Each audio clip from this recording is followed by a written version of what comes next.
16 to 21, most fun I've ever had in terms of like carefree, living for the weekend. Loved it. I look back on it so fondly with so much nostalgia. Like, it's just like because alcohol gives you this euphoria that you cannot get anywhere else, and you cannot. Everything caught up with me, mate. Everything caught up with me, and I perpetuated feeling depressed and anxious because I never stepped out of it, mate. When you get to that point, that's when I think you have to reassess your relationship with alcohol and not just carry on because it's the norm. And I just couldn't bear it. I couldn't. If you use alcohol as an escapism, all it does is amplify all those problems that you've already got, and you really need to address them through like sober eyes. And that's quitting drinking for me was massive, and it had a huge positive impact on my life. If you focus all of that time and energy into positive things, your life will become better, and you will become better for it. So it's like, I realised what it took away from me. You know, I put all of that into perspective and thought, look at all the things you lose, man. Speaking now of being 3 years sober, it's never the same. Like, it's very different, and you have to like accept that is just the way now. You know? But everything comes at a cost. It's like it's all about finding a balance, right? You can go out and have a great time, and if you're able to do that, that's brilliant. More to you. Like, you have to make peace with your decisions, because if you don't, you'll just torture yourself. So it's like, I've been a bit nervous about this. Have you? Yeah, because we're talking about alcohol. Like, I think we're gonna go into like everything about it, man. The negatives, the positives. You know, quitting, not quitting. You know, how it's affected us, how it affects society, everything like that, right? But it's like, it's hard to talk about something when you don't feel that way anymore. Do you know what I mean? Like, obviously, you've had it bad, I've had it bad. But when you're in a good place, it's hard to remember how you felt back then. So it's like, I want to articulate myself well enough to be like, actually, truly say how I feel and get everything correct, you know? And there's things I know that I'm going to miss out, that I'm going to wish I spoke about later. Yeah, no, but we can do another episode because it is such a big topic. So it's like, for me, I'm usually quite reserved when this topic comes out, if I'm out with mates or if we're having dinner with friends or whatever, and the topic of me not drinking comes up, because I don't want to be that guy that preaches about being sober and tells people they should do it. So I always quite reserved, but today I'm quite looking forward to actually being like honest about it, in terms of the massive benefits I've seen, and then maybe some of the downsides of quitting that maybe don't get spoken about. So yeah, it'll be good to see where we end up. But yeah, it's a big topic for both of us. I think we've both had a interesting relationship with alcohol, in that we've both had periods of life where we drank a lot. Yeah. We've both experienced what it's like to not drink for extended periods. I'm currently in an extended period where I haven't drank, so I'll be speaking to it from that point. So yeah. And, you know, it's good to open up and talk about your journey. Like, do you know what I mean? Like, even when we started this, I was at a place where I wasn't drinking at all. And now I've had like a drink since then, and I wish I didn't. But it's not that I wish I didn't, but it's always back and forth, isn't it? And I think this is it. It is, and there's a great book. I think it's called Way of the Peaceful Warrior. It's a class book. It's like a short, easy, like little self-help book. And it's like, you have to make peace with your decisions, because if you don't, you'll just torture yourself. So it's like, now you have such a healthy relationship with booze. You're not out every weekend. You're probably not drinking till you're blackout drunk. You know? So it's like, if you have a drink now and again, probably don't need to feel like, you know what I mean, I wish I didn't do that, or because it's not impacting your life the way it probably used to, you know, and you're out every weekend. So yeah, it's worlds away from how it once was. So, man, what I've done in my notes, I've wrote down like why I think it's addictive, you know, for like us, for society. I've wrote the dark side, the positive sides, and I've also wrote down what it's like quitting, man. So I'm happy to start wherever you want to start. Yeah, I think like firstly is just probably to say alcohol is such a huge part of society, and not only society, it's a huge part of your life. Like, if you think about the social aspects, confidence, your relationships, your friendships, how you spend a significant part of your weeks growing up, a lot of your life from like probably the ages of 16, 17, especially in Britain, is focused around alcohol. And Yeah. This, it's not only that, and they think as well, it's like I think it was pre-pandemic, 80% of people that were of age drank alcohol, which is a huge percentage of the population. And they think that's even higher since the pandemic. So, like, it's a huge part. It's just like part of growing up. It's a part of society. It's something that pretty much everybody does. So there's no real avoiding it, you know? You kind of just fall into it yeah, mate. from 16, 17. And I think that's why it takes such a hold, because you're doing it at such a young age, you know, when your brain's barely developed. I think that's why in my early 20s, my relationship with it was so like amplified, is because of how I knew what I was doing when I was 14. And I never really stepped away from that. Do you know what I mean? But it's everywhere in society, especially British society. You've got to, you know, you celebrate with alcohol when you get married. You celebrate when you have a baby. You celebrate funerals are fueled with alcohol. Wakes are fueled with alcohol. So, I mean, it's everywhere you really Everywhere. look. Most And people's weekends, most people's work, social events. Exactly. And it's like as well, there's on a weeknight drinks when you're just a bit of a tough day at work, so you have a couple beers when you get home. Stressful day, so you have a couple beers to relax. It's everywhere. There's no real escape from it, is it? No, and I think society is like sort of brainwash people into believing that like drinking is, you know, necessary for socializing, and that if you can't have fun without it, do you know what I mean, and that you're actually missing out. But, yeah. And this is where it gets a bit like. So for me, I think there's a place in your life for alcohol, and like if I look back, like my 16 to 21, most fun I've ever had in terms of like carefree, living for the weekend, loved it. Like I had a healthy relationship with alcohol. And I think your relationship with alcohol, like whether it's healthy or not, I'm talking about not how much you drink. I think that's a bit of a different topic, but what you feel like after you've drank. Like, are you beating yourself up? Do you feel like you shouldn't have done that? If you spend the week wishing you hadn't done it and then go and do it again, I think that's unhealthy. But like, I didn't have any of that. I didn't question whether or not drinking was a good or bad thing for me. I loved it. I looked forward for it. I lived for the weekends, and I had some of like the best times ever. Some of the best memories. Some of our yeah, best memories come from that period in our lives. You I know. know. So like for me, I think there is a period in your life where, yeah, alcohol's great, but then you get to a certain point, or I did anyway. Some people don't get. Some people never leave that. And like, I don't think that's a bad thing. If you always have that kind of relationship with alcohol, enjoy it. You know, if you don't get that negative kind of, if your relationship with alcohol doesn't change and it becomes something different, then enjoy it. But I think for a lot of people, it does. And I don't know, you've probably had it the same, but I've since going like sober now almost 3 years. Every time I'm out or I go to a social event or whatever, so many people come up to me and talk about being sober. They've obviously had a few drinks. And like we've had a few people reach out. I think our first episode we talked about it. So I think a lot of people, they grow out of that phase where alcohol is the best thing ever. Yeah. And it becomes different. And then it becomes an issue. Yeah, I think it starts to affect a lot of people's mental health. And especially in the society where we come from, you know, where we really take it to an extent that's like not worrying, but it's no wonder we're going to, you know, be hungover or coming down. And what I'm trying to say is like people burn themselves out, man. And I think that's what like the people who we've spoken to who say, you know, they don't do it, but they say, you know, I don't want to drink anymore. I don't want to drink more. They all say it's because of my head. Like it's everything that I think.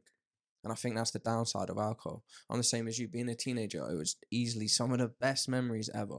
I look back on it so fondly with so much nostalgia. Like it's just like because alcohol gives you this euphoria that you cannot get anywhere else, and you cannot get it in such a short period of time.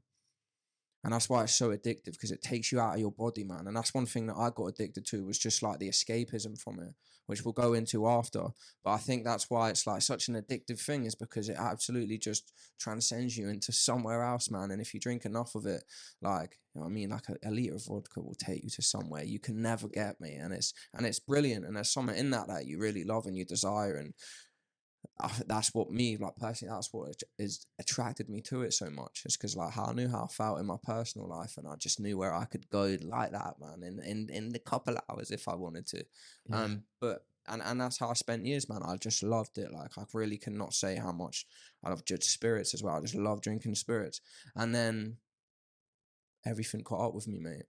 Everything caught up with me. And I perpetuated feeling depressed and anxious because I never stepped out of it, mate. You know what I mean? I just carried on doing that for years and years and years. And you know, the accumulation of like doing all-nighters and not eating and the sleep deprivation and plowing your body with stuff that wasn't good for you would just send me west. But we'll get into like the dark side of it ever. But it's true. It's like there is, I don't know, for me, it was like, I loved that period of my life, best period ever. And then I started not to. I kept drinking. I was just drinking like by default. It wasn't like a conscious decision. It was just like, I go out on the weekends and I drink. I go to a meal, I drink. I do this, I drink. I meet boys, I'm drinking. It was just something you did rather than it wasn't like, it was just the norm, even though you felt that way. Like you started to feel like, maybe I don't, is this that all that, you know what I mean? Am I just going to keep doing this even though I spend the rest of the week, like, I didn't enjoy that. Yeah, it was, so it's, when you get to that point, that's when I think you have to reassess your relationship with alcohol and not just carry on because it's the norm. I think that's where a lot of people can get stuck. And I was lucky. I can't even remember what the catalyst for me was to decide not to. I think I just wanted to do 30 days when we first went into lockdown. I was like, I'm just going to do it, see what it's like. And then I just kind of never looked back. But I'd already had that kind of niggle in the back of my head that maybe I don't want to do this anymore. Maybe I want something a little bit different. Yeah. Yeah, man. That's what I like. I'll always remember like the turning point for me is obviously when I seen a substance misuse cancer. But all the years leading up to that, mate, like I wrote some stuff down. The overanalyzation I used to do, like after a night out, or not a night out, after a weekend, Monday to Tuesday to Wednesday to Thursday, and that's what would happen, mate. Instead of it changed from waking up on a Monday, getting some food down me, and Monday afternoon I'm all right. Do you know what I mean? It was just like the scariest things happening. It'd be Wednesday, it'd be Thursday, mate. My head would still be in the clouds. I'd overanalyze everything. I'd over scrutinize every little action that I did. You know what I mean? I'd be unable to hold conversations. Like I wouldn't be able to look people in their eyes because I'd be so scatty. I wouldn't speak for days. My job would be 10 times harder. I had less patience with everyone. I had absolutely no concentration. And I just always felt jaded and I always felt unsettled and like a little perturbed. And I'd just constantly be speaking to myself, mate. In the days after it, Monday, Tuesday, Wednesday, I'd be in my own head, beating myself up as my own worst enemy, man. And that's off like alcohol and other things, and just being burnt out but still trying to live in that sort of environment and live in that sort of lane. I remember just just not having like an existential crisis, but I remember just being so like, I just felt lost, mate. And have you ever been like, I don't know how to put it, like 2 stones sometimes, right? And you're trying to fight off panic attacks and you're in like the 10th dimension. You don't want to feel that way anymore. And you're like, I can't wait for this to wear off. I'd have that like feeling of scaredness like days later, mate. And I wasn't doing anything. I wasn't on anything. Do you know what I mean? But going about my normal day. And that's how I remember like my mental health just started to spiral out of control, mate. And I was just like on the verge of, not being able to get it back, man. And remember like even one example, I was at my I went home with a few people and we stayed up all night, and then my mum came into my room. She's like, "We got to go. We got a lunch. It's her 50th birthday party. That's like a milestone." I was like, "Yeah, sound." We ended up we went to a meal, mate, and I was like having panic attacks in the restaurant. My mum was like, "Whoa, what's going on?" I was like crying. I said, "You need to take me to the hospital. I think I'm gonna die." And that. She was like, "Look, like I'm your mother, man. I'll never let anything happen to you. I know what's going on right now. I know what you're going through." Like I told her like, what I'd been doing all night and what I'd been doing the night before. And she's like, "I'll never let anything happen to you. We'll just party's over. Everyone just go." It wasn't a party. It was just a family meal. Yeah. She's like, "I'm going to take Josh home, get in the car, man." I just cried in the car, begging her to take me to hospital. And I'd already been to hospital like 4 times. So I think I just would have these panic attacks. So I thought I needed to go there. Do you know what I mean?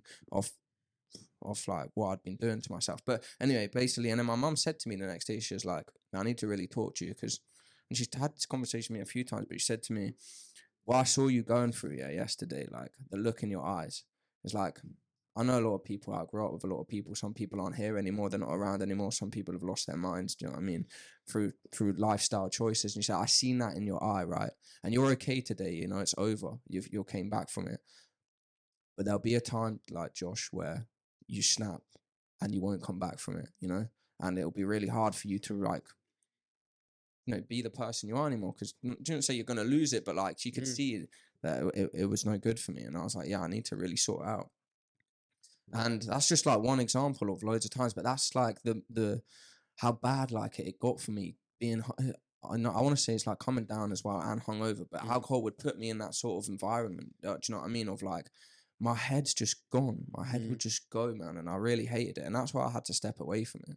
And I think that's the science to it as well. Like it's in terms of what it does to you. Like it's I think it's a very quick release of dopamine, but then it's a very like I said, you gradually decline, and I believe you drop lower to what your baseline is. So let's say you start here at 0, huge hit of dopamine. When you come down, you're going to like -2 of dopamine. You're kind of going lower than where you started. So there's like, if you're already inclined to like a little bit of anxiety and things like that, it just completely heightens that for a lot of people. It does, right? Yeah. And I think what the crux is, sorry, is that like you use it to get rid of all of that. Like that was one of my Achilles heel, is like I had a problem with, you know, being in town. It's not my type of environment. I would look like I'm enjoying it, but the minute you take me into a nightclub, right, and I don't, and it's just super loud, and say I'm with you, you're my mate, I like chatting to you, I can't speak to you anymore, I'm basically by myself. I mean, the minute I step in nightclub, my ability to have conversations gone because of the music. So I used to hate it in there, and I used to just be so socially anxious, because you know everyone as well. Do you know what I mean? But you don't, but you do. There's fucking thousands of people. All right, you're going around shaking hands, whatever. So, you know, and that's kind of, I'd rather be in a lounge with a laptop, my own shoes, 10 people, and we're all having a good time. You know what I mean? That's like my element that I would prefer to be. I'm sure a lot of people. But anyway, and then so what I'd do is, mate, that's why I drink to oblivion in nightclubs, because I'd need something to subdue the social anxiety of, you know, I don't like it here, man, and I really feel out of place. So I'll just go to the bar. Can I have 2 shots? Can I have 2 shots? Can I do this? Can I do that? I just remembered something funny actually that me and you done at a bar once. Been a few things spring to mind. Maybe if you hang around to the end, we'll tell you about it. But yeah, like It's probably a good place to talk about drinking and relying on alcohol for confidence in social settings, because I think like I didn't realize how much I relied on it as a kind of, what's the word? Yeah, for confidence, Dutch courage, and I think that's like a huge thing for people. It was for me, in that picturing going to a social event, a work event, and not having a couple beers to settle my nerves. When I first stopped drinking, mate, that was one of the biggest things that was apparent to me. I put stuff off for like a good 3-4 months after I stopped drinking. I didn't go to any birthdays, any socials, no work events, because the thought of going sober was like terrifying to me. And it was like a rude awakening in that, you know, you're relying on a substance to be in social environments. Like, that's a dependency. That's like an unhealthy relationship with a substance. And I don't, like, it's so normal. I think everyone you speak to would say the same. Like, yeah, alcohol makes kind of, well, not everybody, but a large portion of people you speak to, a large portion of our mates would say the same. Yeah, alcohol, kind of have a couple beers if I'm doing stuff like this or like that. So it's you don't learn to be confident. You don't learn the social skills or the like to go into a room where you haven't had a few beers to settle the nerves and actually speak to people, have conversations sober, speak to strangers, and that. It's something that you don't do. You don't do it sober, and it's just like, it's probably something you should. You shouldn't have to rely on a substance to do something that's so fundamental in terms of like relationships, speaking to people. Like, think about dating, one night stands, like all revolves around alcohol. Like, I don't think don't know, maybe I'm wrong, but know anyone who's had a sober one night stand, or like you know, hasn't gone on the first date with a girl where they've not got pissed on the date, because that would be like, that's terrifying as well. Yeah. Something you don't do. but probably you should learn to do that, and you should learn to not have to rely on alcohol to do things like that. Not necessarily one night stands, but dating, speaking like taking a girl on a date, or going to a social event, going to an event where you don't really know people, you kind of know them, but not really, but being able to go and just have a conversation, start a conversation.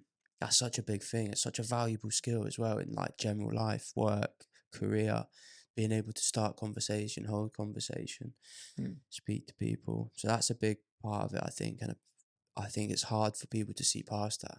It was for me at first, you know. Am I just going to be nervous now for every like social event? Am I just not going to meet the boys because I don't drink and they do? And that was like something that was quite difficult to get past. And I think probably a lot of people also think that's going to be a big issue. Yeah, something that you have to work on, because what it does, it diminishes any like embarrassment that you have about certain situations, and it's obviously a massive confidence booster. Like, and it's hard to gain that sort of character development though if you don't test it. Like, to be honest, man, like when I wasn't drinking, or when like not drinking at all, like, I remember I went to my Christmas social event, which is like hundreds of people, man. I tried not to drink, and I just couldn't bear it. I couldn't bear it. I couldn't dance with everyone. Felt so out of place. I felt like a bit of a spectacle. Like, it was well obvious that I wasn't drinking, and I just wasn't enjoying myself. And I've done it a few with, like, you know, the boys and that. Like, I go out with them, and it's not that I feel out of place. I feel fine around them, but I find it hard to find my voice. I'm not got the same amount of confidence with her. Like, if you're not energetic and pissed, it's hard to like butt into a conversation. It's hard to be like the loudest in the room. Do you know what I mean? I go to the quietest in the room, which isn't like me, and and you see everything a lot clearer. It is a hard environment to be around if you try to be sober. It is. And I think, like, speaking now of being 3 years sober, it's never the same. Like, I've never gone out and been completely relaxed as if I'd had 4 beers and like loose. Like, I was quite like, when I was always a good drunk, always just like to have a good fun. I'd always get a bit too drunk, but I'd just like carefree, always up for a laugh, never get like angry drunk, stuff like that. It's not the same. Like, it does change, and it will change when you come, like when you stop drinking. Like, I've not had that experience since I've stopped, and it's not about, I don't know whether it's a good or a bad thing. It's just different, and I get kind of my enjoyment, and I kind of relax and like loosen up in different ways now. But it isn't the same, and I think that's what you just got to come to terms with, and that's what I came to terms with. Sorry, in that I did go out a few times. Started it, it's not that bad. It's still quite low to see everybody. When they all go to the pub after the meal, I'm just gonna head off because when I go to the pub and stay till closing, it's just not for me. You know, it's not the same like environment I want to be in sober. So it is a big adjustment. Mate. It's like, it's very different, and you have to like accept that that is just the way now. You know. Precisely. Yeah, as you were speaking, it dawned on me that that's true. That the consequences that you just don't get that anymore. You have to come to terms with the fact that you will now miss out on that aspect of life. If that's what you want to give up and change, and then it really is going to be different. Do you know what I mean? And like, yeah, there's a period where you have to adjust. But everything comes at a cost, you know. Drinking comes at a cost in terms of the hangovers, how much time you spend or don't spend doing things that you want to do because you're hungover, you don't have the motivation. That's a cost. So not drinking and having all these other benefits also come at a cost. And for me, it's like an easy decision. But it's one of the points actually we'll get to at the end. Like, there's obviously, I've got a lot of reasons to stop, which we can go through, but there's a couple of negatives. Not negatives. I don't know if they're negatives, but they are questions I kind of think about on whether or not stopping. That there are a couple of negatives from not drinking, I guess. That's it. It's like with everything we talk about. It depends how you use it, right? You know what I mean? Like, there's so many benefits from alcohol. I've got like a couple of positives, but the negatives, just there's also a load of that. Like, I think another one of the things that made me like push myself to be more, how do you say it, like a more stricter with how I view alcohol and how I act around it, is that I realized what it took away from me. You know, like then I would be happy on a Monday and Tuesday, and then I wouldn't be anymore. Do you know what I mean? I wouldn't read the books that I'd like to read. I don't listen to the music I'd like to listen to. I really become shut off, become a shell of the person I am. You know, I become super introverted. I hardly talk. I'm walking around the gaff where I'm normally, you know, the life of the flat that I live in with the person that I live in with, it making her laugh, being loud. If I'm hungover and that, I just go drawn into myself. It's well obvious to that person. It's obvious to my mum, my nan when I'm in their company. I mean, I don't look happy, and then that's because I'm not happy. And not all that, like the things that help. Like me and Geordie speak about this a lot. Like you're at a certain level, right? And some people neutral mentality is that they're not that all right. Do you know what I mean? So I'm like, I feel like I have to exercise quite vigorously just to kind of get to a place where I feel okay. So my baseline is good. Where if I don't do that, you know, and I just wanted to be a lazy person, my baseline, I would not have a good like mental health. So my exercise gets me there. So the fact that I'm not even like at this certain barrier anyway, to then go and jeopardize all of that by having these late nights and, you know, using alcohol incorrectly does not help at all. So and sorry, and what I was saying is that's one of the catalysts that made me, that I put all of that into perspective and thought, look at all the things you lose, man. And it got boring for me because nothing good was going on anymore. There's no music scene. Town had run its course. I've been going there for years. I mean, I didn't feel like I was missing out on anything. So when it was time to turn my back on it, it wasn't that hard. Do you know what I mean? It wasn't like how it was back in the day when if I wasn't drinking anymore. That's what I think is good with our age, is that, you know, if I'm not drinking anymore, I'm missing out on parties. I'm missing out on girls. If I don't drink now, man, then I've not missed out on anything. I can see it for what it is. The facade just sort of blurred out because I've got everything that I need in my life. And if I want to have a drink, I can still go and have one. And I have it in an environment that, you know, I really enjoy. Yeah. It's that fear of missing out is a big thing as well, isn't it? And I think, I don't know, for me, I was like 28, so I was 25, so it was still quite like out, like the boys were still out quite a bit, some of them are still out quite a bit, but yeah, at first, that fear of missing out is such a big thing. But there's like, I think like you said, once you get to that point where it's like, I've been there, I've done it, this weekend it's the same, but it's different. It's not, you know what I mean? I know what to expect. I know what's going to happen. I know where I'm going to end up. Being drunk is the same as being drunk last week. You know what I mean? I had my fun with it. And it's like now I kind of... So once you get to that stage, it's almost like, I think like you were saying, that fear of missing out, it's a little... It's less, you know? It doesn't feel as bad because you're like, you're over it. You've got what you needed from it. You've enjoyed it. You had a class time. So it's like, yeah, once you get to that stage, I think it's easier.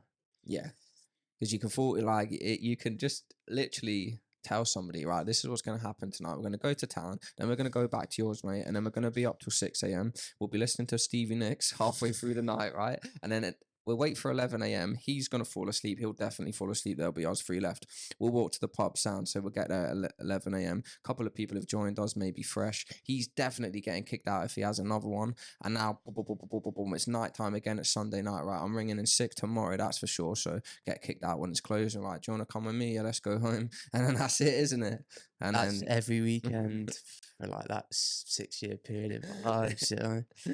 And then wake up Monday. Well, you've got to go. My mum's gonna shout at me because I'm not at work. Let's be honest, and this is her gaff, so she's gonna want to know why I'm fucking skiving. My boss is angry at me. Now I'm paranoid, or even if I rock into work, you know, like it's not good. And then I'm overthinking now, and I think the hardest part is it's fun.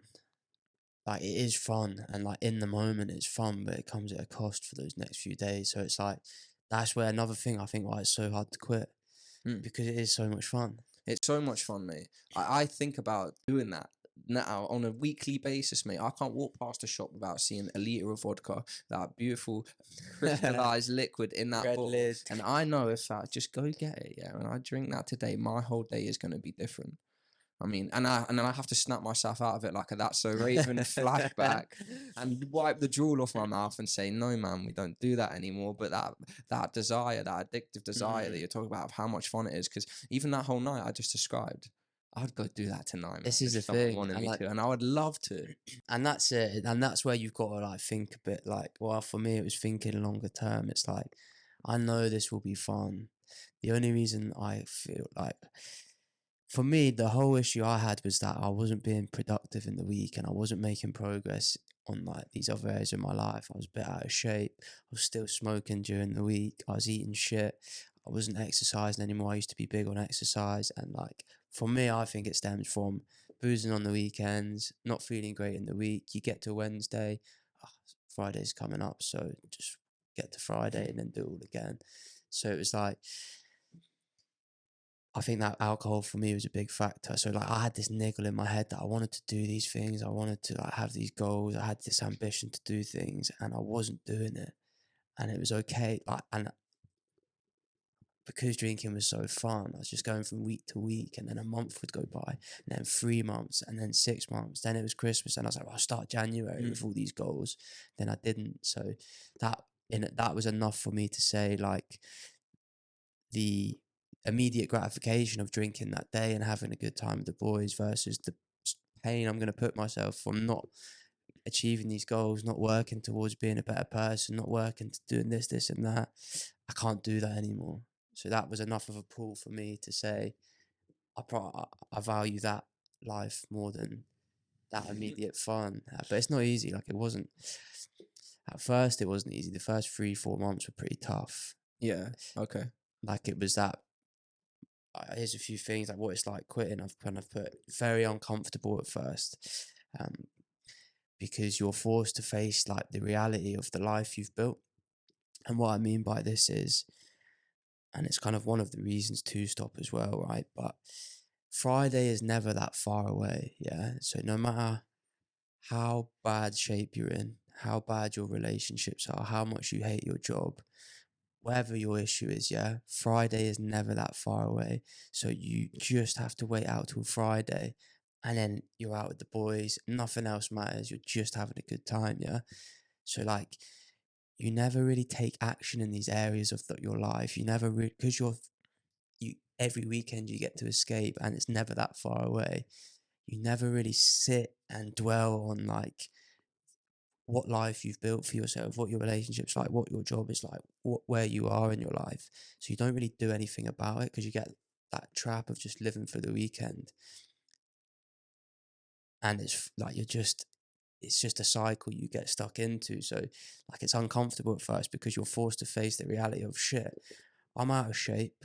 The only fun in my life is I go out on the weekends. I'm not where I want to be career wise, financially. I've let my relationship get a bit whatever stale, or I'm not putting in the effort. Um, you have to sit in that and you have to dwell in that. You don't get to escape a Friday and Saturday, and then when Wednesday comes, you can't just think Friday's not far away because I'll be out with the boys. You think, with the weekend's coming and I've got even more spare time to just sit and think about where I am. Yeah, I'm with you. Do you know what I mean? Or the realization is dawn on you. It dawns on you because you sit and dwell on it. Like, you don't work the weekends, but usually when you're drinking, you're out, you're occupied, you're just living it, you're in the moment with the boys, nothing else matters. When that's not a thing anymore, you have all this spare time in your life. Even like Monday to Wednesday, you're no longer hungover. You're full of energy, you're fine. So you have all this spare time to just think clearly. And like, it's uncomfortable at first because you haven't built a life outside of alcohol. It's all been centered around alcohol. So you have to sit and dwell in that. Another reason when it's like quitting is like your social life just collapses because it's all focused around alcohol.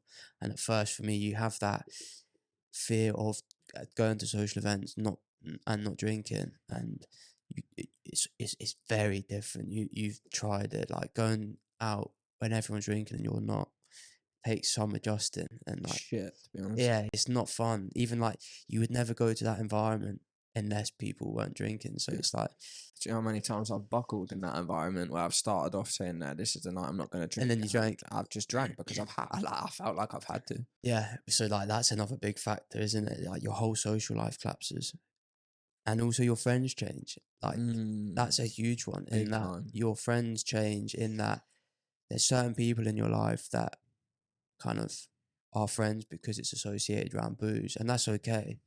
But you don't keep in touch with a lot of them. You see them in the street, it's always good to see them, catch up, say, "Oh, do you remember that?" that's always lovely. But like in terms of keeping in touch, that doesn't happen really anymore. So you like lose a big part of your friendship group. So that's another thing that changes. And then the boredom at first, it's boring. That's something you got to get past and figure out how to deal with, because like I said, you have a lot of spare time now. Not only do you have all your weekends back, Monday, Tuesday, Wednesday, you're no longer hungover. So you're just The sat whole there. world's different. Yeah, and then doubt, mate. You're doubting, what am I doing? Is this Is the right thing to do? Is this worth it? Is it worth It's not it? as fun. All I have to do is put those jeans on, put that shirt on, give one of the boys a ring down the pub, and all of these issues, all of this like what questioning, doubt just falls away.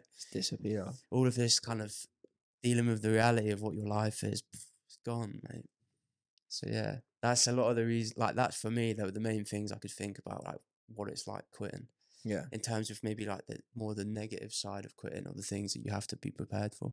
No, it's funny. I like everything you've just said is basically on my list. But if you don't put your time into something else, you can get bored quick. Very, very quick. You have to I believe you have to have substitutes.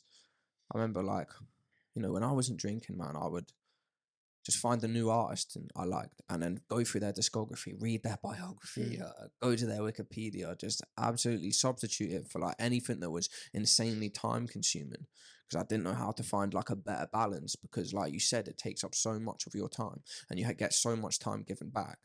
I mean, I think that's why now I do like 4 things a week. Like I'm talking like different sort of hobbies in the evenings now, to try and put my mind to something else. Also put like the weekends are tempting if you're just sitting there watching what other people are doing, or you're comparing yourself to other people. I think that's one of the things that I guess is like a reason I don't really go on social media, is because I actually don't want to see what anyone else is doing, and I'll see you when I'll see you, and I'll catch up with you then. I mean, but I don't want to know like you're in this club and this club and this club, or you four were together. Do you know what I mean? And that's not like me being negative at all, but it just makes it everything easier. Like if you're watching what other people are doing, you feel like you're missing out. But if you don't know what other people are doing, you don't care. Do you know what I mean? If you see it and you're not there, you're a bit like, that looks fucking fun, man. But if you don't even know it existed and you don't even know it happened, you really don't give a shit. And other things, you see, I said you see friends less, but it's easier to find out who were just associates. Like that's the exact thing. I remember when I backed away from the all-nighters, the heavy weekends. Didn't see people for ages, man, and my friendship circle really sort of just depleted. It became a lot smaller, and in a sense I liked it. I liked it because I had better relationships with those sort of people. And you see who like gives a fuck about you as well. Do you know what I mean? You see who calls you, who rings you, who texts you in the week, who wants to know how you're doing, where you are, let's catch up, blah blah blah. And I feel like those at this age, that's a more valued friendship than let me just get paralytic. Also seeing the other side of it, man. There's a lot of people that not had issues, but man, it seemed to annoy them.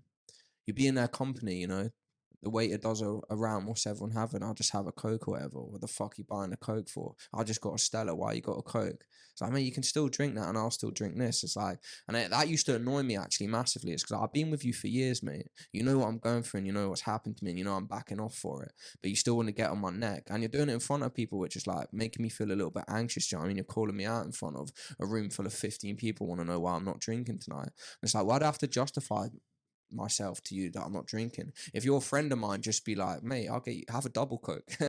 You know what I mean? It's crazy. And I heard this on a podcast. It's like alcohol is the only drug that you have to justify not taking. Like it's like there's something wrong with you if you don't drink. The amount of people that have looked shocked when I say I don't drink, and I haven't for 3 years. They're like, honestly, like shocked. Yeah, I can bet, shock. mate. And it's like, it's mental when you think about it. And like, you're right. Why do I have to drink? You can drink. I think it happens at first. It's like, and I've done it, mate. I'm sat in a pub and someone said I'm not drinking, and I've given them shit. And I know I've done it. I can picture like many times when I've done it, and I've been the culprit.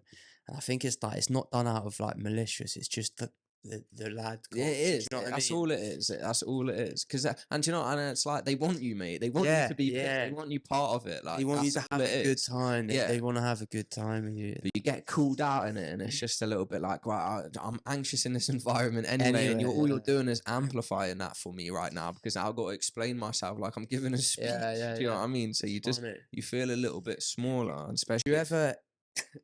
envy people In what sense? that still have that healthy relationship with alcohol and just love it, and like don't have this kind of feel the need that they have to stop. Yeah, I do. I do, like, sometimes. Because, mate, I'd love to start drinking. It's fun. Like, even say, like, imagine doing the pod after a few beers. Oh, mate. We'd come out with so much. It's like, yeah, it's one of them though. It's like once I've it's almost like Pandora's box has been opened for me. I can't unsee what I've seen in terms of how better my life is without alcohol. So like those 4 or 5 hours where I'm pissed, where it is fun, you do let your head down, you do have a good time. I just can't justify it anymore. Like I struggle to justify it anymore. It's like it's not that drinking again doesn't cross my mind. Like we've done loads of dinner parties and that conversation's flowing, everyone's having a good time. It's getting a bit silly. I'm like, why aren't you just drinking? Let your head down. Yeah. Mate. You're not drinking like you used to. But I just can't because I just can't see past how much all the benefits I get from not drinking. And then you broke the streak as well. You do break the streak. There's nothing like a good streak You're to right. keep you going. Yeah. It's funny as well. Like no matter how much time goes, so I've probably since like my birthday in September, I'd say I've drank about 5 times. And it's a 50-50. We've done well, yeah, and then we've absolutely had a stinker. And it's like, so one night I went round, Paul and Angie's, that's Saul's mum and dad. Yeah. I love them, great relationship with them. They're 2 of the best people in the world, man. And I wanted to have a drink with him because it's one of my favourite things to do. Paul's such a legend. So, we listened to YouTube. We put on music each, man. Me, Mia, Angie, Paul. Stayed there till 3, 4 a.m. and then I walked home. Brilliant night. Another night, I'll go out, we're in Tenerife, I'll get pissed, I'll smash all these glasses by accident in a nightclub, like, do you know what I mean? And then I go home, I boff all over Mia's back in bed and ruin the whole hotel room. There's sick all over the bed, there's sick all over the floor. Our Tenerife hotel stunk of sick for the rest of the holiday.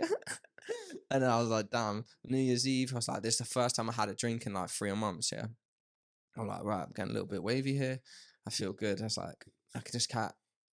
Well, I was with my girlfriend's family. I didn't do anything silly. Got home, watched a Pink Floyd video, 3 a.m. Yeah, he's soloing. I'm like, I like this, right? I'm gonna go watch him. Yeah, I went and bought tickets to go see the guy from Pink Floyd when he was playing in a country I wasn't gonna be in at 3 a.m. on a resale ticket site when they weren't even sold out. So I paid 400 quid for 2 tickets to go watch a person in a country I wasn't even going to be in at the time. And that's in 3 weeks and I can't go. That's an expensive mistake. But that and throwing up on Mia's back is like, that's all happened within this time I've been sensible. Yeah, you know what I mean? yeah. So it's like... That's the thing with alcohol. It's like there's a line and it's very easy to cross that line where once you've had so many drinks, it's much easier to have that next drink, and then it's much easier to have the next drink, and then you end up in territory where you're booking tickets, you're doing things you don't want to be doing. And I'm a fiend for that, and that's what will always be my Achilles heel. That's one thing that I think I was actually addicted to, was like, I love that level. Do you know what I mean? I don't want a few beers, mate. Do you know what I mean? I want to be absolutely taken out of my body, like, Yeah. Because that is just the best feeling in the world. Yeah. Like, it's one of the best feelings in literally the whole world. So, So yeah, that's like covered a few of the reasons, like, a few of the things, like what it's like to quit. But I also written down a few reasons to stop. Like for me, these are some of the real benefits I've gotten, and they're reasons I think that you should stop if you have that kind of niggle in the back of your head. So I don't know if you want to get into some of those. yeah, go for it. So and a lot of them tie in like with what it's the negatives that I went through before in terms of what it's like quitting, being uncomfortable, forced to face your reality, social anxiety, and like confidence in social situations, your social life collapsing. All those things actually can be spun into a positive, and I think these are some of the reasons to stop. So for me, like the first biggest reason was it kickstarted me into taking action in my life, right? And I kind of covered this before, but alcohol, I think, stops you from improving your life. And for that reason, I said that Friday is never that far away, right? So no matter how bad your life is, you can make it to Wednesday. And if you make it to Wednesday, Friday is only 2 days away. so you never really take action, or you never really sit and dwell on, like, am I in the job I want? Am I in the career I want?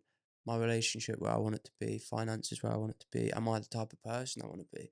Because, like, you're just living for the weekend and it's fun and you're just doing that. So, like, for me, stopping and having all that spare time, it just kickstarted me to taking action in my job, relationship, career, finances, because I was sat in it.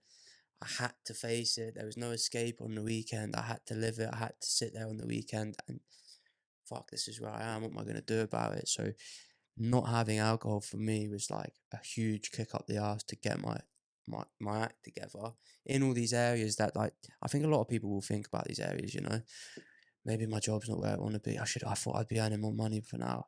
I thought I'd have a deposit for a house by now. Whatever it is, whatever your thing, that's that niggle in the back of your head. Uh, Not drinking put a rocket up my ass in terms of getting, like, shit done in those areas. So that was one reason. Um, you get so much time and energy back.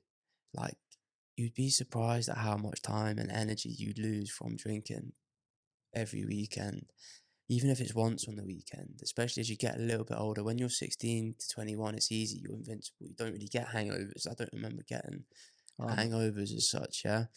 But getting all that time and energy back is like, you get like 2 or 3 days a week back. So, like, if you channel that into something positive, like you were saying, like listening to an artist, their whole discography, and reading their biography, or starting a new hobby, getting in shape, eating well, focusing on saving money or figuring out how to earn more money, like the progress you can make in the same amount of time because you've got those 3 days back. It's crazy. Yeah. Proper crazy. I know, mate. Now, I've literally I felt like I've trialed and error that first one that you were talking about. So when I came out of my last relationship, obviously, it's the end of a relationship. Your head's a bit in the clouds. You're trying to work out what to do with your life because, how your time is spent, it just came to an end. I remember I drank that weekend, right? The weekend before, actually. And then it came to a head or whatever. And then I just thought to myself, I got two options here. I could do what everyone does. I'm single now. I'm going straight into town. I'm going to look who's about. And the next couple months, I'm just going to be smashing it, oh, Josh is single now, look how he's acting.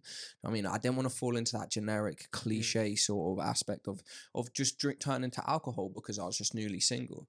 So what I'd done is I quit for 4 months. I didn't touch a bevy for 4 months when I came out of my relationship, just because I wanted to just really work on myself. And in that time I started yoga. And it was one of the best things. On a Friday night, I went to yoga with Bester a lot. And that's one of those hot sweat ones. Well, I can't remember what it's called. Never ever felt so good. I spent so much time on my own that I kind of look back on it now with this nostalgic element of, like, that was actually a really fun time. I was going for loads of walks on my own in, like, the sun and that, just sitting on my own for a bit whilst I spent so much time with my brother. Saturday nights we would get together and, like, he would make beats and we'd write, like, rap songs, and it was such a good time. And my relationship with him grew tremendously because I'd had free time. Do you know what I mean? I wasn't out. I wasn't going out, and I wasn't drinking. So I got a new job because I had a head about me. I wrote more songs than I've ever wrote in my life. And that's all, I swear to God, that was from abstaining from alcohol. Yeah, I've experienced exactly the same, mate. And if you focus all of that time and energy into positive things, your life will become better and you will become better for it. So it's like, that in itself is a huge motivation for me to stay sober, because it's like all that time, extra time and energy that I'm putting into becoming a better person, working towards my goals. It's paid off. Like, my relationship with Megan, like, 'cause that was another thing as well.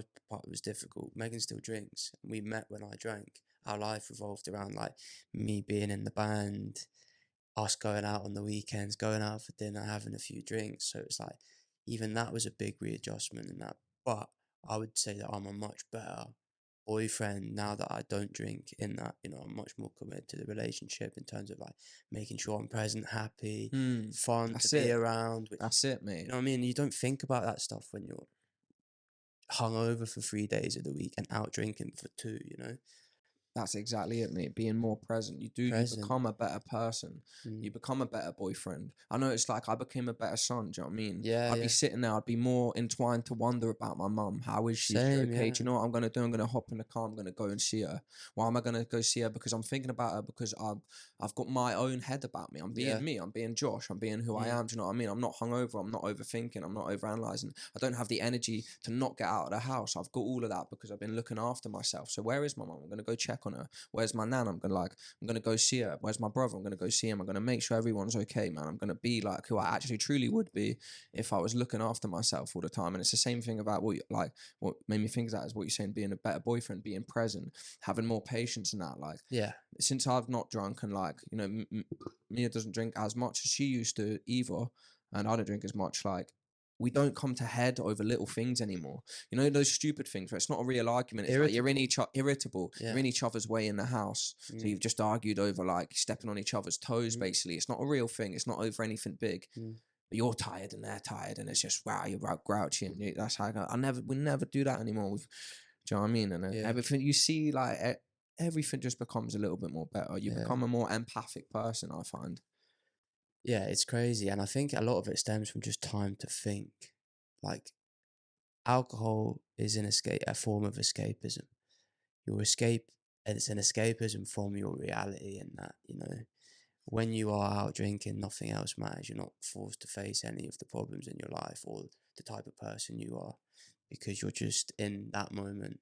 And I think we've already talked about it, but there's pros to living in that moment and enjoying it. And there's a period in your life where that's a great thing. But at some point, you probably do need to face your reality of the type of person you are in your relationships, day-to-day life, where you are, and just time to think about that and sit on it and dwell in it. And that's in itself just kind of the benefits of that is, and it's like, it is uncomfortable, you know, at first it is uncomfortable. Shit, for the last 3 years when I've been out every weekend, I think I've spoke to my mum like once every few months, and it's always been when she texts me, not when I text her. I don't remember the last time I went round for a cup of tea just to say hello. Stuff like that. It's like that, you have to deal with that, you have to face that. So yeah, mate, I've been a better friend, mate, and I'll text people now, look out for them. How are you? We haven't. I don't know what you're up to. I ain't seen you in a month. Are you all good? I just need to know that sort of thing. That's not what I say, but that's kind of what I'm being inquisitive about. How are you, man? How's your life? Is everything good? And then you have new conversations with people. So that's one. And then also, like, this goes without saying, but the health reasons, mate, to not drinking. Like, alcohol has such a big impact on your sleep. Sleep has such a big impact on the way you feel, your sense of well-being. So sleep, energy, motivation, appetite, dopamine levels, what you do, when the decisions you make once you're drunk or when you're hungover, in terms of what you eat. You don't train as hard, or you can't train as hard. Those types of things all have a huge factor I think that it's like a compounding thing. You know, alcohol is the start, but then because you're not drinking, you're eating better, you're exercising, you're sleeping better, which all then compound into you just feeling fucking great all the time. And it's extended periods of feeling great, which I think is like so powerful. Like, going like 6 months and just feeling great for 6 months, at the gym consistently for 6 months, eating well consistently for 6 months, sleeping well consistently for 6 months, because you don't have that big night out that throws you off your routine and then throws you back for 2 weeks. It's huge, mate. It's huge. It's like consistency over time equals results. And alcohol, it fucks up your routine. It messes up your schedule. It makes it harder to build a routine, harder to have a schedule. There's always an event that you have to go to. There's always a reason to drink, having a consistent schedule for an extended period of time, like in terms of productivity and working towards whatever it is, your health goals, nutrition goals, whatever they may be, you can't beat it, mate. It's the biggest in terms. I'm like, I don't know if you're the same, but I always look into ways of being more productive and how to get more done in less time. How can I achieve all these goals? Biggest thing I've ever done is stop drinking alcohol. Without a doubt, it has made me 10 times more productive, 20 times more productive than when I was drinking. So that's another reason to stop, you know? Yeah, it completely changes your entire routine and all these goals, because goals are not ascertainable straight away. You have to work towards them. So every time that you hinder that by going out and doing something like that, or getting yourself in a bit of a rut, then you'll just start again later on. So true. From exactly where you begin. Like, I think I've probably had like a spout in the gym 5 times since I was 16. The first 4 times was just, I was half-heartedly. I was going out drinking all the time. I was not really putting on weight, and I didn't do my diet. And now, like, you know, the last year of drinking's been minimalistic, and I put on like 13 kilograms.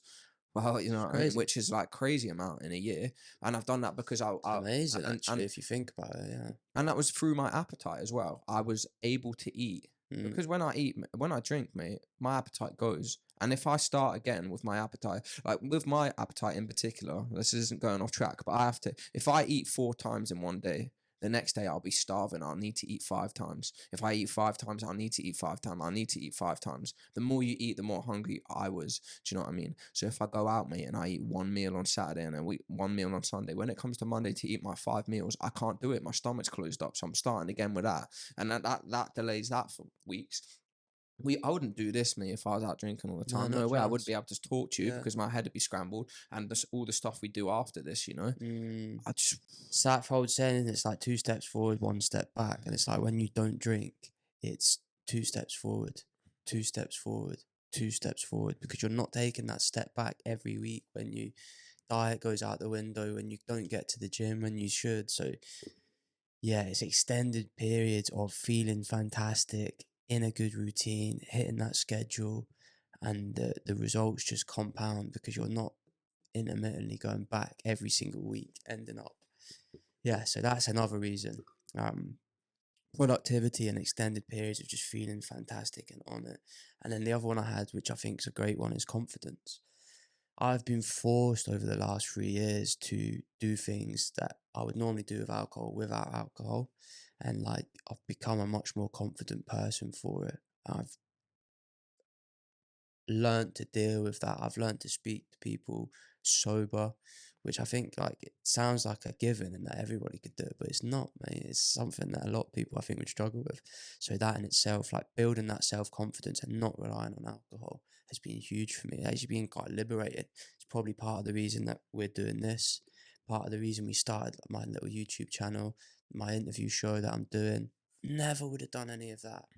Never could have dreamed about that 3 years ago, whereas now over 3 years I do it. Like, still get nervous, especially for the interview show, but I still do it, and it like yeah, I get it done, you know. So the proof is in the pudding, mate. Yeah, you're a great example. You're a fucking class example to use because you've actually done it for like an experienced amount of time. Do you know what I mean? It's yeah, not you two. You're 3 years deep. 3 years deep is something. Do you know what I mean? That's this an is it. accolade. 3 years, and that's where. And I think I was trying to picture in my head. I was like, how long do I think somebody needs to do to feel all the benefits I do? And I kind of ended up at like the 6-month mark because I feel like that was where it was started to change for me, and like all of the uncomfortable areas we went through before in terms of what it's like quitting became started to get easy, and you started to see a little way forward. But like, yeah, man, 3 years is a long time, and like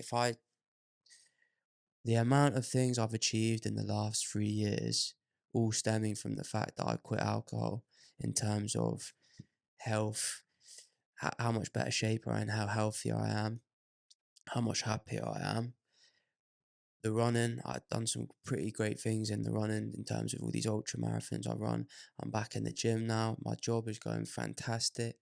Like, me and Megan bought our dream home, which we're renovating. Would not have had the money to do that and the time to focus on that if I was still drinking. So like 3 years, which isn't long, mate, my life is unrecognizable, and like it's so much better than it was. And 3 years is just a blip in kind of your whole life. So like not drinking, the amount I've been able to get done in 3 years is crazy, and how much I've been able to improve my life. Yeah, it's unrecognizable. And those windows of opportunity stem from you doing that first step, if that's what you want to call it. Yeah. So negatives of stopping. Negatives of stopping. Do you think there are negatives to stop?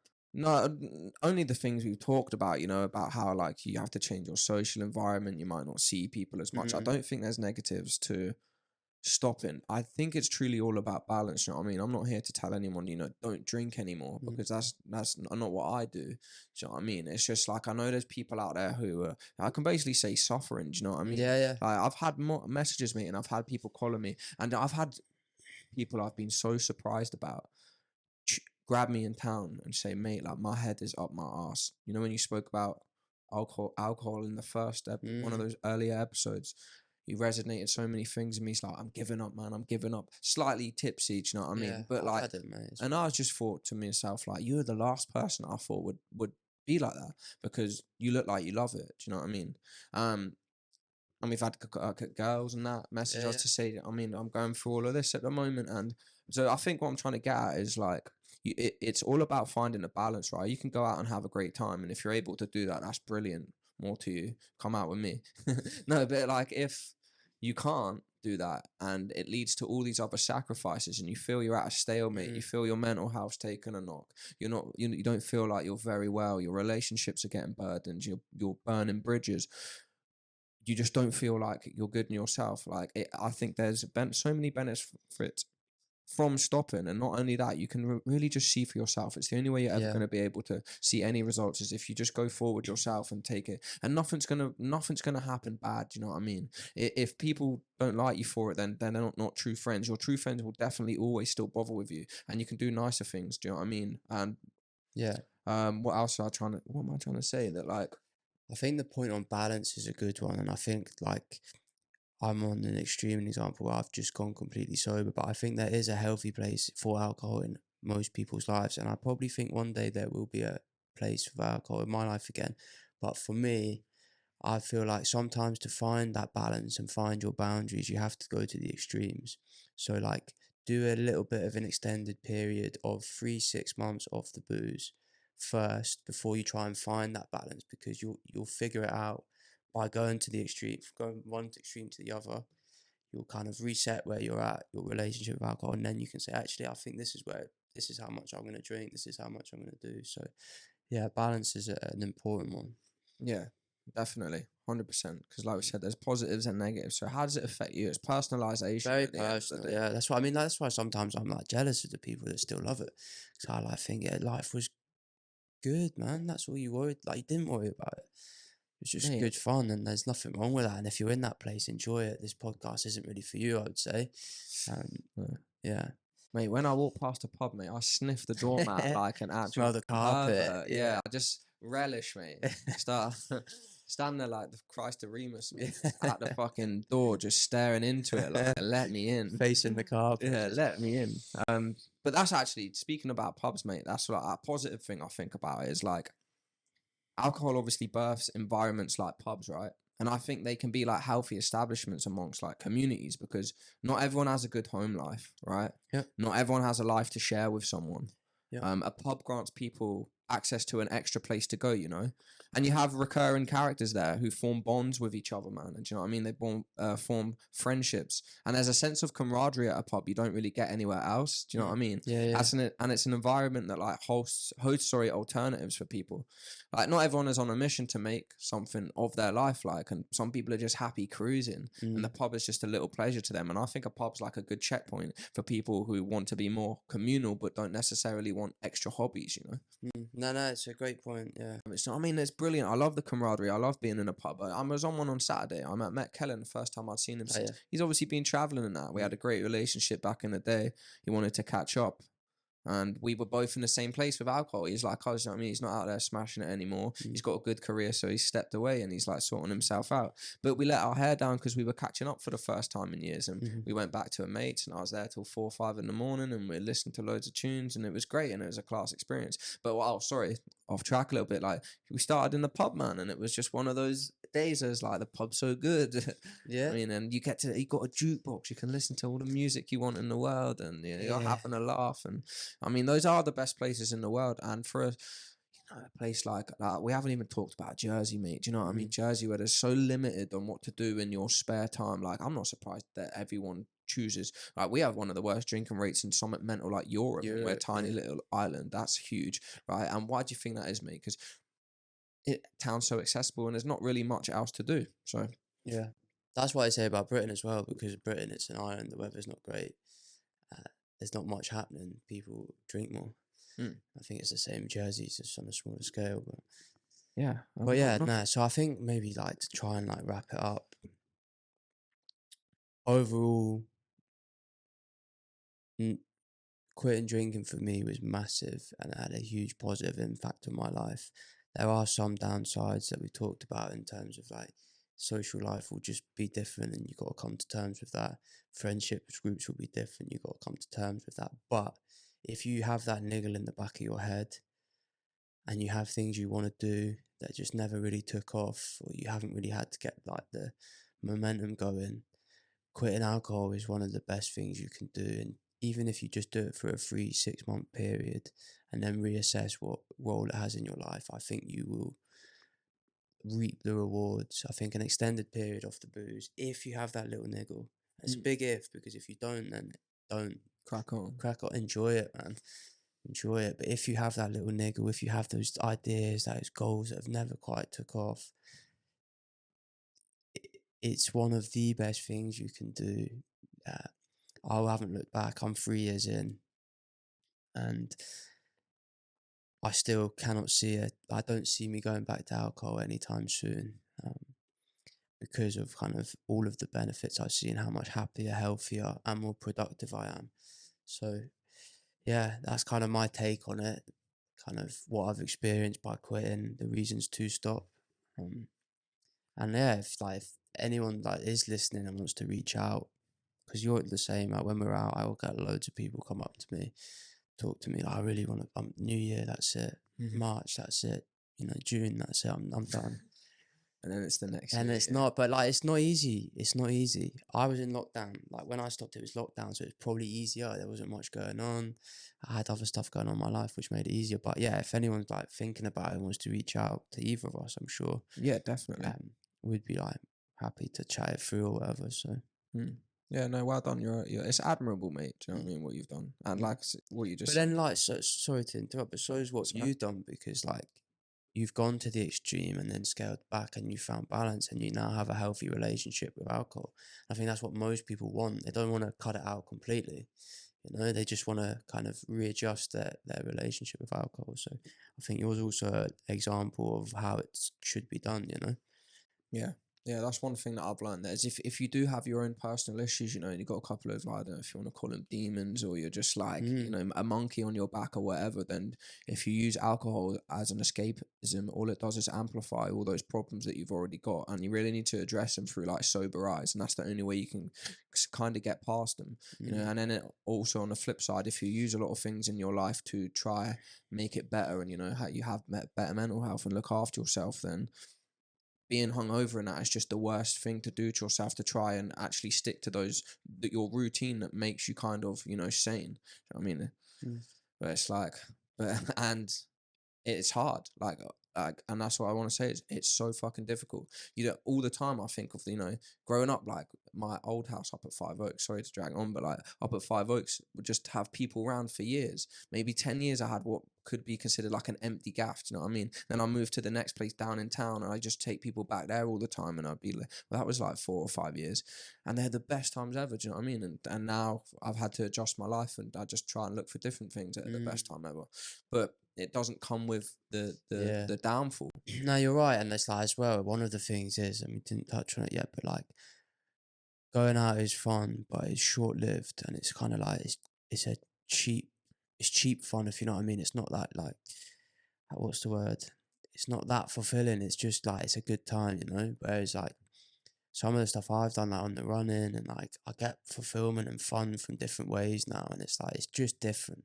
Like it is an adjustment period, but like I get much more out of what I'm doing now than I did out of those nights out. So yes, it's different. It's not the same, but it's a little bit more deep, meaningful. I have such a sense of like, I don't know. It's hard to kind of put it into words.